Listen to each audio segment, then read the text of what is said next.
جب حضرت امام حسین نکلے تو کوفہ کے لوگوں کو پتا تھا کہ حضرت امام حسین رائے حق پہ سچے آدمی ہیں، لیکن یزید کے خوف سے، یزید کے ظلم سے ڈر کے انہوں نے حضرت امام حسین کی مدد نہیں کی۔ ہمیشہ کوفہ کے لوگ پوچھتا ہے، اس کے بعد دنیا نے ان کو برا بھلا کہا، انہوں نے اپنے آپ کو برا بھلا کہا کہ ہم نے کیوں نہیں حضرت امام حسین کی مدد کی۔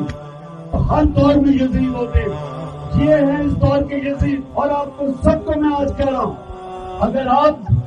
حق اور سچ کے ساتھ نہ نکلے اور ان یزیدوں سے ڈر کے خوف کے بت کے سامنے جھک گئے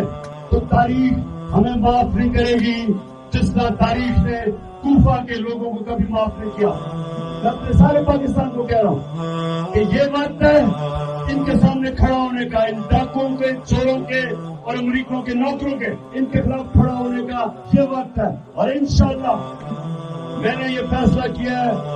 کہ یہ میرے ملک کے لیے جہاد ہے، آخر تک جاؤں گا ان کا مقابلہ کرنے کے لیے۔